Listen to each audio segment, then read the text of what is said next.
What happens when you give Sonic the Hedgehog a huge gun? The answer?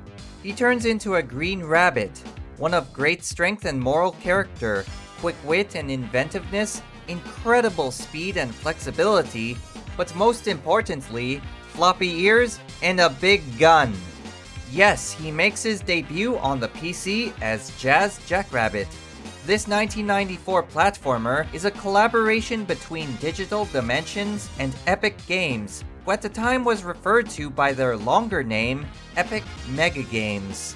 The planet of Keratis is attacked by Devon Shell and his evil turtle terrorist group. With the beautiful Princess Eva Earlong kidnapped and the turtles wreaking havoc across the galaxy, it's up to Jazz Jackrabbit to save the day. The essence of 16-bit console gaming was brought back to the PC with Jazz Jackrabbit. If you've played one of the Sonic games around this time, the gameplay will be very familiar to you. Just get to the end before the timer runs out. Jazz moves extremely quickly, and with his big gun, you can plow your way through the level, taking out anything and everything that gets in your way. You do have a life bar, which allows you to take a number of hits based on the difficulty level. You start out with a simple blaster with infinite ammo. You can obtain different weapons by collecting these small icons, or by shooting these signs that yield larger amounts of ammo. The weapons themselves also have a different firing pattern. While the blaster and toaster both only shoot straight forward, the RF missiles spread out slightly up and down, while the grenades arc and bounce, with each bounce increasing its height. There aren't many weapons in the game, but you do have weapons for many situations. The power-ups in the game are very reminiscent of Sonic games. You can collect most items simply by touching them, but some of them require you to destroy a monitor. Fast feet will give you extremely fast movement speed. The shield allows you to take an extra hit without losing health, while the fire shield lets you take 4 hits. There's also power-ups for rapid fire and jumping higher. This caged bird is called Hip Hop. He attacks anything coming your way and also takes a hit for you. Finally, the hoverboard allows you to fly for the duration of the level. The controls are extremely simple and responsive. Holding the up or down keys will scroll the screen in that direction. Holding down the jump button will allow you to continuously jump. This may lead to unintentionally jumping into airborne enemies or ceiling spikes, but is not a problem once you get used to it. One feature I would have liked to have is the ability to shoot up. There are times when you have enemies above you, but a well-timed shooting jump will take care of them, so it's only a minor issue. At the very least, you can crouch and fire to shoot lower. That's extremely helpful in many situations. The level design takes on a non-linear fashion for the most part. The levels are fairly large with many hidden areas to find and explore. If you ever become confused, there are many arrows that point in the direction you should be going. Unlike many other platforming games, there are no pitfalls that lead to an instant death, so all you need to worry about is what you see on the screen. The enemies themselves are very generic. Almost every enemy in the game just wanders around. If they get to a ledge or a wall, they turn around. Some of them fire projectiles, but that's really it. This monster will actually follow you if you look away from it.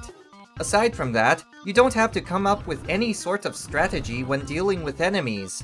There's really no diversity here, but the real danger comes from the fast movement speed of Jazz.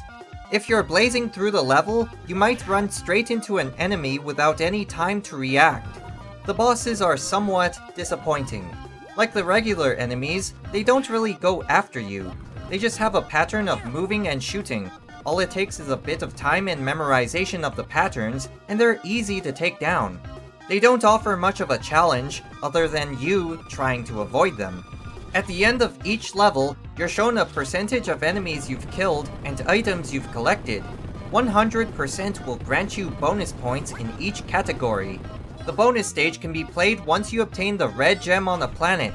It's played in a third-person view in a flat, 3D world, and you go around the level collecting gems. Although nothing can harm you during the bonus stage, there are various obstacles that can slow down your progress. If you collect the required amount of gems before time runs out, you're rewarded with an extra life. The graphics have that Saturday morning cartoon feel to it, rich in color and as unrealistic as possible, with each planet having its own theme. Whether it's the militaristic Meg Air Base or the toxic planet of Tech Noir, every planet has their own unique enemies and terrain. Jazz himself can be seen shivering while stationary on the ice world of Nippius to reflect the surrounding environment. Epic Games did a superb job on the graphics. The enemies themselves always seem to have a smile on their face. You'd think they would show more anger and hostility towards you. Instead, the enemies walk back and forth with smiles on their faces.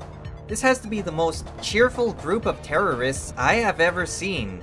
The game features a synthesized soundtrack in S3M format. The theme song has a badass bass line and brass section, and every planet has its own tune. The music does a fantastic job of capturing the spirit of the 2D side-scroller.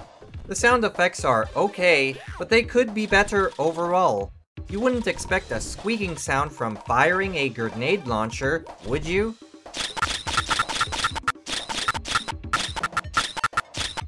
It sounds out of place, though in the context and theme of this game, I find it acceptable. The entire game was split into 10 episodes, but Epic Games had an interesting way of selling Jazz Jackrabbit. Jazz Pack number 1 had episodes 1, 2, and 3, while Jazz Pack number 2 had episodes 4, 5, and 6. Each pack was $25. The Jazz Mega Pack had the original 6 episodes and was priced at $39. Each order included a full-color Jazz Jackrabbit manual and comic book. An expansion to the game called the Christmas Edition was released in December of 1994, requiring the original game to play. A CD-ROM version was eventually released in the spring of 1995 and included all 6 episodes plus additional episodes A, B, and C.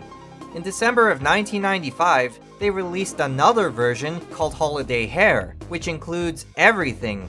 All of these releases really confuse me, and from my understanding, there's more releases than what you see here. The shareware version of the game contained the full first episode with 7 levels and the 3 bonus stages. Altogether, Jazz Jackrabbit had over 90 levels. That is a lot of content. For me, Jazz Jackrabbit is a pretty cool guy. The game is simple, and simple was the name of the game back in the early 90s. It doesn't stand out from other side-scrollers, but the key aspects are there. Good gameplay, responsive controls, and impressive graphics and sound. Some would say it's a blatant ripoff of Sonic the Hedgehog, and that's true to some extent.